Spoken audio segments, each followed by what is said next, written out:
We're good. We are ready to go. Yeah. It's Chris Elvey. It's Michael Smith with Unplugged and Awake. That's who we are. Yeah, we are. We are, for sure. And you should be too. Hopefully you can hear us okay. Oh, yeah. Hopefully you can hear her okay when we play, what she says. It's about the Russian hacks. Right. If you want to know. We're losing our minds because we're unplugged. We're awake. We pay attention to what's going on in the world. Not in the news, but in the world. Right. And on the news, they're telling everybody that Russia hacked us and we need to do something about it. Be afraid. Be very afraid. Be very afraid. Russia's the bad guy. Right. That is undoubtedly not true. Completely not true. Provably not true. That they're the bad guy and we need to worry about them. Right. And it's like, yeah, and everybody's saying that this is a new thing. Russia just hacked us. They gave Trump the election.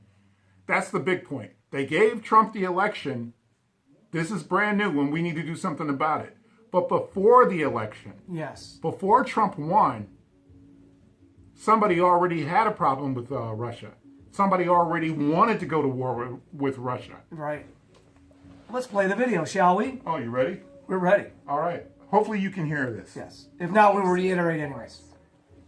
Russia's hacked into a lot of things. China's hacked into a lot of things. Russia even hacked into the Democratic National Committee. Maybe even some state election systems. So we've got to step up our game. Make sure we are well defended and able to take the fight to those who go after us. As president, I will make it clear that the United States will treat cyber attacks just like any other attack. We will be ready with serious political, economic, and military responses. In case you...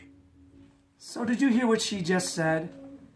Cyber attacks. Which can be a real thing. We understand that. There's no doubt that somebody can get into something and screw up a lot of things. But she wants to create another war with Russia. Another war. Well, a war with Russia, because technically we had the Cold War, which was technically a war because it lasted for so long and it screwed up so many things.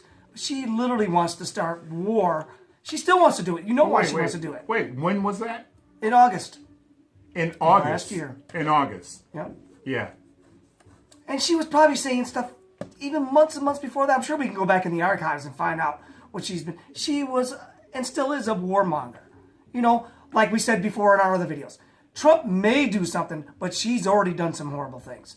So the main thing is, they're saying all this thing about Russian hacking, but nobody has any evidence. It's all speculation.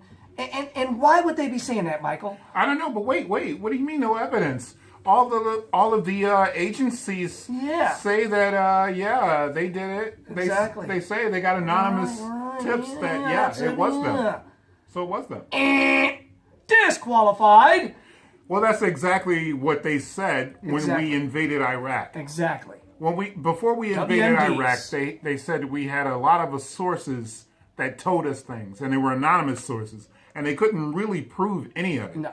I mean, but trust us, we're the government, we know. Yeah, this is worse than looking for yellow cake in aluminum tubes. This is horse crap. And the thing is, it's like, they didn't need to be hacked because John Podesta, the guy that owns Hillary Clinton, he's her trainer, he holds her leash. Yep. John Podesta, they got into his emails. Yep. What happened? One way they could have gotten to his emails, he left his cell phone in a taxi. Yep. In New York. And didn't get his phone back for a day or two.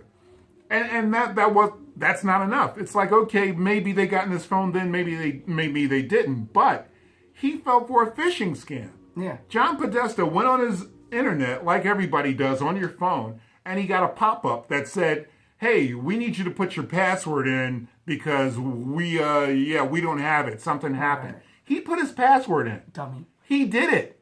It's a scam. It's a phishing scam. You get those pop-ups all the time. And what do? You're usually like, get out of here, because you know what it is. And even if you don't even know what it is, you're like, I don't need to do that. I'm already on the internet. Whatever. Yeah, he gave somebody, some strange site, his password. And the bottom line is at least I came into a revelation today.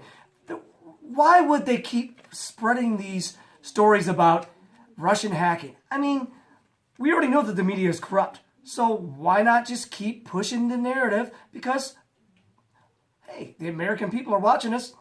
It's making us a lot of cash, so shh. It might not be true, but that's okay. Just keep on going with it. I mean, that's not the whole thing, but that's part of it, you know. Why else did they give Trump so much time? You know, it's all about money to them. It doesn't matter if millions of people died. That we're literally, right now, what are we doing with our military force in Poland? We're on the border right there with thousands of troops and hundreds of tanks right now. Yeah. I don't know if we're Facebook friends, whoever we're talking to, but I've posted and a few people have posted how NATO is sending troops and tanks to the Russian border. They didn't just start sending those troops. They've been sending troops to the Russian border. It's a huge border. It's the biggest country in the world. Exactly. They've been sending troops for the past year. Under Obama, they've been sending NATO troops on to the Russian border, Right. which is something America promised and NATO promised never to do. When Ronald Reagan got Gorbachev to tear down that wall, they tore down the wall with the promise that we will never send NATO anywhere near your borders. And once again, we break every promise we ever make. But over the past year, we have been doing exactly what we promised not to do. Hey. So this is not brand new. And she was pushing for a no-fly zone in Syria. Syria, where Russia has a military base and always has. It's been over there 50 some odd years. Yeah, it's been there for decades. A Russian military base in Syria because they're allies. Right. And she's telling Russia they can't fly on their own near their own base. And it's nuts. That's crazy. This crazy lady has been setting up for World War III, and she didn't win. But the media and the military-industrial complex, they're still pushing for the war, whether she wins or not. And here's another thing. If Russia really did hack, number one, you think they're that stupid that they would get caught? Number two, if they did hack it, then how come Clinton still got 3 million votes? More than him for the popular vote. Yeah. Do you know what I mean? Yeah, Hillary Clinton won Basically, the popular vote. Technically, she won, but we know the electoral college bullshit. Right. Hillary Clinton won by 3 million votes, the popular vote. More people voted for her. So how did than Russia voted help for him get elected? Now Russia controls the What? electoral college. Okay, exactly. Yeah, Russia didn't hack the electoral college and make those people vote for Trump. It's just it's a scam. It's bull. It's a bunch of crap. we know what it is. Bread and circus. That's what all this is. He told me about that awesome saying during the week. Bread and circus. Yeah, that's what the Romans used to do for the Colosseums. Yeah. Yeah, that's all this is. Once again, keeping the average Joe, keep them just occupied and distracted so they can go ahead and make their money with their wars and their private prisons and their big pharma, all the things that screw over average day Americans. So it's just horrible. So that's the bottom line. It's don't believe all the news. Once again, don't turn it on. Bottom line, Russia's not the bad guy. They're not the bad guy. America is. Unfortunately, and we live here. I don't want to be the bad guy. Don't think that we're American-hating people. We're not. We want our country to be better. That's why we're doing this show. We want you to be informed and awake, unplugged from the bullshit, and awake to what's going on. See ya! That was pretty damn good, yes?